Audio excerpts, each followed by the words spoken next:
there is a new event week in GTA Online, and for the rest of this video, I will show you guys everything new. As per usual, this will include some different discounts, some new bonus money, and some new free vehicles. So without wasting any more time, let's dive into the video. To begin with, this event will be lasting until September 3rd, with the new event being on September 4th. So plenty of time to take advantage of this event. This event week is a little bit different because we do have a new Cayo Perico survival, and we did see some really nice leaks about this a good few months ago. For this short paragraph, we can actually see that this is essentially an undead survival on the Cayo Island, which I think is really cool myself. If you remember back not long ago, we did have a survival in the Ludendorff Cemetery, and I would say this is kind of similar to that. Alongside this new survival, we do have a bunch of different login unlocks. The first one is the Panther Tor jacket, which will look like this. I think this one looks really cool. I'm actually kind of surprised it's just a login unlock with how much detail is on the back of this thing. I will probably be using this a lot and trying to make a different outfit with this jacket. There is still that login unlock of $1 million or $2 million with GTA Plus. This will be the same thing. It is not a new login unlock, and this one-time bonus will be available up until September 17. So if you guys are maybe watching this and have not played GTA Online yet, maybe you are a returning player and have not played for a while, this will be a really nice and welcomed bonus. The final thing that we have there is to participate in the Cayo Perico survival, and this will get you the I Survived Cayo Perico tee, and I know right there it does say within 72 hours, but it does turn out you will instantly get this, and you will not have to wait 72 hours. Now, I'm not really sure why Rockstar make us wait these 72 hours anyway. I know a lot of people just have issues with these type of things. I think going forward, Rockstar should just really make everything an instant unlock. I think it definitely kind of kills the whole momentum. Say if you guys complete something special and you don't get your unlock until 72 hours, or at least within 72 hours, sometimes you don't even get it. I think it is a bit disappointing, but yeah, I'm glad to see this one is an instant thing. Now, to really dive into this event, we do have the weekly challenge first, where you need to complete all 10 waves of a survival to receive the Buccaneer outfit and $100,000. So another really nice clothing unlock. I'll just show this one on screen right now. Definitely looks really cool. I think it is really similar to that other clothing unlock. I cannot remember the name off the top of my head, but I believe you get it for doing the treasure chests. And this one is really similar, if not the exact same, but with just different colors. Still, I think it is pretty cool. Probably worth trying to get this week, because we might not even see this again. Now guys, for some bonus money, we have a double money and RP on the new Cayo Perico survival. For this week, GTA Plus will have this 4 times bonus, so it might be worth playing even more. We have not had a survival with any double money for such a long time, so I am really happy to see this. The survivals will pay out really nicely, as expected, because you are wasting a lot of time, really. 10 waves will take you a quite long time, potentially around half an hour, but should be really fun. Hidden caches also have double money and RP, the community combat series as well, and the open wheel races, which are a returning mode. So in terms of the rest of the bonuses, honestly, I don't think this event week is going to be a good money maker. I think this should be kind of obvious, but the best method will probably be the Cayo Perico survival, or instead, if you guys have GTA Plus, you should be able to do the auto shop contracts, and they will be doubled. If not, I would still not worry. This Cayo Perico survival with double money will still be a pretty nice and solid choice. We are now officially done with the bonus money this week, so yeah, I think that's pretty disappointing, but we now have some discounts which are probably not as good either. The first one is a free Kasatka cosmetic modification. I believe you can actually just put on everything, so change the color of your Kasatka or the flag, and it will cost nothing. Alongside that one, we have a 30% off all of these things on screen. At the top there, we can see that the Kasatka upgrades also have a 30% off, which is really nice to see. I do want to try and get the missiles inside my Kasatka just to save me a little bit of time on the Cayo Perico setups. In terms of the rest of these vehicles with a 30% off, just looking through the vehicles, there's not too many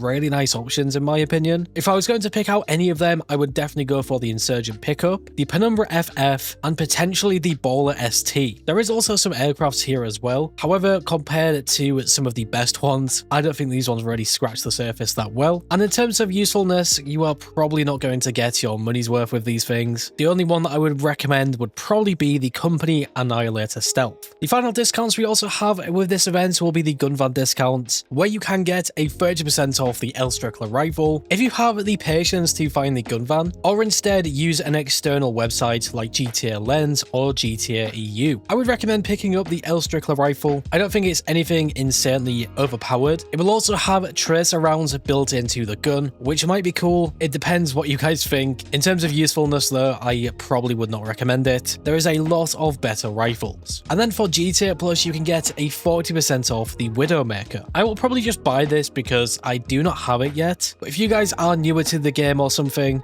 and did not know, the Widowmaker is essentially the minigun, just a reskinned version. Moving on over to the event week specific things, we have the new FIB priority file, and this time around we have the black box file. Probably my second best FIB file in total if I was going to rank it. I don't think it takes too long to do, and I also love what we get to do in the file itself, and also the bonus challenges are pretty straightforward and easy to complete. And the other event week specific thing that we have is the Salvage and Robberies, where you can find the cargo ship robbery for the Grottiatelli RSX, the Duggan robbery for the Anis ZR350, and the podium robbery for the BF Weevil. So nothing too spectacular. We have the standard top range vehicle, standard tier vehicle, and low tier vehicle, and none of them will be claimable. To now move on again, we do have some free cars with the event. The first one was at the Casino Lucky Wheel Podium. This is the Willard Eudora. And the second free vehicle this week is the Ubermac Xeon Classic inside the LS Car Meet. If you want to get this one for free, you need to place top 5 in the LS Car Meet series, which should be really simple and straightforward to do. At Simeon's Auto Shop this week, you can find all of these returning cars. Honestly, I think there is some pretty nice choices. I would probably say that the 770 and the Rapid GT will probably be the best ones, but bear in mind all of these vehicles are returning and that will make them all rare. The Luxury Autos dealership this week has the Bravado Banshee GTS and the LSCM Jester RR. I think this looks incredible at the Luxury Autos dealership, just having two really nice cars. The only problem here is that you cannot test drive them, but if you want my honest opinion, the Banshee GTS is a must-have vehicle. Even if you guys do not have access to these HSW upgrades, the Banshee GTS still has a ridiculous top speed, and even the LSCM Jester RR might be a potential go-to option as well. It will already come included with the missile lock-on jammer, so great for those of you guys out there without the agency. Another thing that we also have with this event, which is sort of similar to Simeon's Auto Shop, will be the LS Car Meet test track. Over here we can actually see that we have the Feltzer, the Coil Voltic, and the Rapid GT Classic. And for the HSW test ride, we have the Declassi Bergero ZX. Honestly, I do think that the Feltzer is probably the best vehicle, especially out of all of the returning ones. I love how the Feltzer looks. You guys have probably seen this many times on the street. I will be purchasing this as soon as possible and trying to upgrade it, throw on some really nice stuff, and hopefully make the vehicle look nice. We have not seen the Feltzer being returned for such a long time, I feel like. It has been that long, I honestly did not know it was removed. So yeah, I think this is probably the best one, and definitely worth checking out for yourself. And finally, we do have our time trials in this event. The new premium race was called At the Races, the standard time trial is called Power Station, and the HSW time trial is Ron Alternates to Elysian Island. So overall, I do think this event is not too bad. I think what really makes this event better, in my opinion, will be the new content. That Cayo Perico's survival should be really fun, hopefully, and these new clothing unlocks will be at least something to try and get this entire week. But anyways guys, I'm really intrigued to hear what you think about this event. What is your favorite feature overall? If I was going to pick maybe two things, I would probably say that the login unlocks or the clothing unlocks in general will be really nice, and I have to actually give this second option to the Feltzer. I'm just really happy to see that this really old car is returned for this week, and I can't wait to spec this out and really just make it stand out. But yeah, if you guys went on to enjoy this video or found it useful in any way, shape or form, make sure to leave a like. I always do appreciate your support, and if you are new here and like what you see, subscribe and hit that bell icon to never miss a video. Finally guys, stay safe, thanks for watching, and I will catch you in the next one.